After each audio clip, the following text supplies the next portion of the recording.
Hello! Today I'm going to give you my impressions of Anno 1800, developed by Blue Byte. Anno 1800 is a city building game that focuses on production chains to feed the development of increasingly demanding citizens. I have played most every game in the Anno franchise and have loved these games for a long time. I was super excited when I heard about this game and can't wait to play more. If you want to see me play Anno and many other great games, check out my Twitch streams every Tuesday, Thursday, and Sunday at 2 p.m. Pacific time. Alright, let's get to my thoughts on the game. I wanted to start by talking about the campaign mode. I really enjoyed the campaign quite a bit in this game. It's a really nice way to ease into Anno. The campaign mode does a really good job of showing you how you will do the basic gameplay loop, but also lets you enjoy yourself as you're playing with those gameplay elements. It lets you take your time, spending as much time as you want on different elements of the gameplay, and the story was just enough to keep me engaged, especially compared to the cut and dry tutorial that many city builders have. I definitely prefer to have a fun little campaign as opposed to just blocks of text explaining how the gameplay mechanics will work throughout the game. And the Anno 1800 campaign definitely does that. My major issue with the campaign is that I just think it ends a little too early. There's a large turn at about the midpoint of a game of Anno 1800 in which you will gain access to electricity and railways. This is a major change when you get it because you're going to have to change the layouts of your cities to account for the need for railways.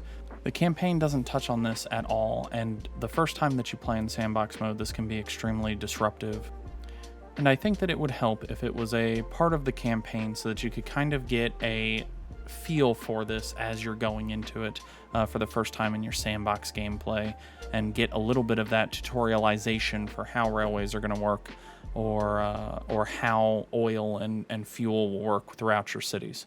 I think that having the campaign mode go into this with you as a part of the campaign with the nice way that it does quests and the nice way that it tutorializes the rest of the gameplay would have done a lot of good for me as a person playing with these systems for the first time, and I think that would have been very, very useful. All in all, though, I had a good time with the campaign and would recommend people check it out before going straight into the sandbox gameplay mode, even if I do think that it was a little too short. Now let's talk about the main attraction for me in these sorts of games, sandbox gameplay. The core gameplay loop is so addictive for me. You build something new or upgrade something and then watch as it has ramifications across your entire empire. Then handle anything that happens as a result and do it again. It's mesmerizing. It has kept me up past my bedtime quite a lot. Right before bed I'll think, oh, just one more change, and it ends up having huge ramifications that I feel compelled to resolve. Then fixing those things causes other things to happen, and before I know it, it's the wee hours of the morning. I also really enjoy the iteration loop on making things more efficient or improving my build strategy. You are rarely penalized for just taking your time, building your items and income up slowly, and enjoying the game at your own pace. I find the early game to be especially relaxing because the production chains are simple and the requirements on the player build up at a nice pace. I never once felt overwhelmed during the early stages of the game. This is of course assuming you do not run afoul of the AI opponents. Some of the AI is very strange. Once you end up in a war with the AI, it feels impossible to get out of it. Even after you have pushed the AI down to 1 or 2 islands, they will continue to be an annoyance, blowing up your trade ships here and there and occasionally getting into skirmishes with you. I wish there was an option where they would be able to surrender to me once I have sufficiently taken enough from them. Rebuilding relations with them can be grueling, expensive, and tedious. I normally find it easier and cheaper to just stay at war and slowly remove them from the map. However, all in all, I found that keeping the AI happy isn't too hard with 2-star AI. A 3-star AI can be a bit of a pain to keep happy enough to stay out of war, and there are a couple AIs that are specifically designed to be warmongers. They will become upset with you over very small things and go to war with you very quickly. They also tend to build up larger fleets and stuff than most of the other AI. And I think this is great because it will give that challenge to players that are looking for a more war-style situation in their games, that want that challenge of having to keep up with warships and having to keep up with the AI in that regard. So I think that that's great for people that want it. I tend to personally avoid those kind of AIs. Speaking of the AI in the game, I do highly recommend befriending the pirates as best you can. Not only do they offer a crazy amount of money for beer, but also removing them as a threat to your trade ships feels so nice. It can take a while to befriend the pirates, but all in all, it's a pretty simple process. The pirates will almost always accept a ceasefire agreement if you can afford to pay them for it. Each time you do this, their opinion of you goes up a little. Once their opinion is high enough, you can pay them for a relatively small amount of money to stop being at war with you. From that point, it's just like any other faction. Do quests, give money, compliment them, and they'll eventually like you more and more. What you want to go for is trade rates with all the factions. That's what I try and strive for with the factions. I never ally with any of them, because then when they go to war, you end up having to go to war, which lowers your relationship with the other factions significantly. So I just avoid doing alliances with any faction. I just recently got to the tier of people that unlocks electricity, and oh man, the entire game feels like it's uprooted at that point. As I mentioned earlier, finding a place to put the railroads can be pretty tough, because at this point you've probably packed your cities pretty full with the different buildings that the citizens will require in order to be happy. And so trying to find a place to put a railroad can feel rather daunting, not to mention the fact that, for me at least, when I was playing, I only focused on the New World as little as possible throughout the gameplay up to this point. The New World is where you're going to get a significant portion of your oil. So all of a sudden, not only do I have a new tier of people to build up in the Old World, I also have to go really revamp my New World settlements to account for the need for oil. The New World has a significantly larger amount of oil available to it than the Old World does. On my main island in the Old World, I had 6 oil fields, and in one of my islands in the New World, I had 21. So you're really going to want to have the New World up and ready for when you hit this stage of the game, and that can feel a bit daunting as you're trying to figure all of this stuff out all at once. It's a significant change to the game, which doesn't necessarily make it a bad thing. It just is something that you're going to want to be mindful of when you're going into this stage. As you start to get towards engineers in the game, you're going to want to really consider heavily where you're going to put railroads, where you're going to put oil fields, and get your cities ready to go, because it's going to be a big change. On the upside, though, this is a point where you can really start to make a lot of money. If you have not been overbuilding things and managed to keep up with the changes, the income gains can be pretty extreme. I went from making less than $1,000 to making somewhere close to $7,000 to $8,000. And having that much extra income really allowed me to play around with the systems in a way that I hadn't been able to in the previous portions of the game. Really being able to spend to try and find the specialists that I wanted, and to spend to build and rebuild different things depending on what I thought might work. And I thought that was a really nice experience. It finally felt like all of the things had started to really come to fruition with regards to my production chains and my income and stuff. So that was a great moment once I got my head wrapped around oil. Speaking of specialists, I do think that they deserve special recognition here.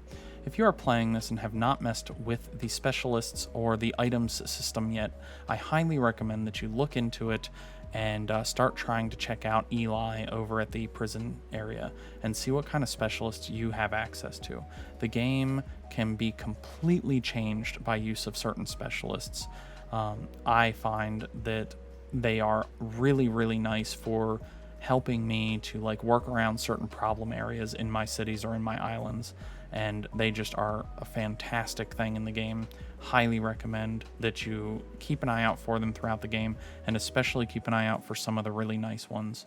I actually find myself wishing sometimes that there were easier ways to get these items other than just hoping that they randomly show up in a quest or via Eli, because they can be so altering that I find sometimes I will wait to do an upgrade on a system or wait to build a production line until I gain access to a certain specialist who will change that production line, seeing no real point in doing it before then. I would love some guaranteed way to get it, even if it cost more or required some major quest line or something of that sort, some guaranteed measure by which I could get some of these specialists or items would be really cool, I think. I just think that it would be helped along if I could specifically go on the hunt for a specific character. One of the only real frustrations that I have with this game on a semi-regular basis is the fact that pausing the game completely locks you out of everything. You're not able to look at your work, you're not able to look at the in-game you're not able to look up really anything or see anything. The game pulls up a big game paused thing in the center of your screen. You're not allowed to click on any buildings or any menu items. You're completely locked out. And I find that that means that if I ever want to experiment, I always feel a little bit of this time rush to do the experimentation. And I'd really love it if I could do the blueprints only during that time, or maybe build in the pause menu, or even just look at my specialists and my zoos and stuff like that while we're in the pause menu, so that I didn't feel that rush of like, what's going to happen if I don't finish this quickly, you know, and constantly getting distracted by things in the world happening. I have found myself having some trouble finishing blueprint plans because I'll get halfway through one and then, oh no, this is happening in the new world, or somebody has a quest in the old world, or something needs to be done here and needs my attention, and it can be a little bit of difficulty for me to work around that. I would love the ability to just pause the world so that I can work a little bit on, say, a new island or something like that. I think it would be awesome. Speaking of the blueprinting system, I do want to mention here, this is one of my favorite systems in this game. It is so well done. You can copy and paste, move, and use a blueprint mode so that you don't use any materials until you're ready to use them. I hope that all city building games have something like this from now on. It makes testing out ideas, playing with concepts to be a lot of fun, and very easy and very fluid. And then you can just copy and paste it to duplicate the effect, so you don't have to try and memorize your build plan. You can just make a build and then copy and paste that build as you see fit using the blueprint system. It is a really fantastic mode, and I think that it really helps the game to feel smooth as you're playing it. I can blueprint out an entire island and just leave it there until I'm ready to use that island, and then all I have to do is upgrade the buildings there into, quote, real buildings, and you're good to go. And I just think that that's fantastic. The game also runs really smoothly and is a great looking game. It's a bit demanding on my computer and doesn't seem to have great multi-core support, so it can hit your processor pretty dang hard. My computer currently is running a Ryzen 3900X and a 2070 Super, and at max settings, I barely run at 50 to 70 frames per second. Though as you lower the settings, the game does do a good job of making it run well on low-end machines. I've also been playing the game on my laptop, which does have a much worse processor and a much worse video card, and the game still runs great, even though I have lower settings. So the game definitely scales pretty well, and you can probably play this game on most different kinds of modern computers. But it does hit your computer pretty hard if you're trying to play at max settings, even with a nice CPU and GPU. So to sum up, so far I really love this game. I've played so much of it and put so much time into it. There's more DLC coming out soon, and I'm so excited for it. I can't wait to see what they do to expand this game that I already think is fantastic. As much as I might prefer the theme of the sci-fi games like Anno 2070 and 2205, I love some of the gameplay updates and improvements in this game compared to the older ones in the franchise. After I finish playing this game as a whole, I will be back to give you guys my final thoughts on the game. I'm interested to see if I am still as excited about this game once I get to the end game stuff and the end game content. I hope that everybody likes this video, and if you guys want to talk to me more about this game or any other games that you think I might like, find me on Twitch. I will have a link in the description below for my channel, and my schedule is on screen now so that you can stop by and say hi. Thank you guys so much for watching, and I will see you all soon for more videos and my final thoughts.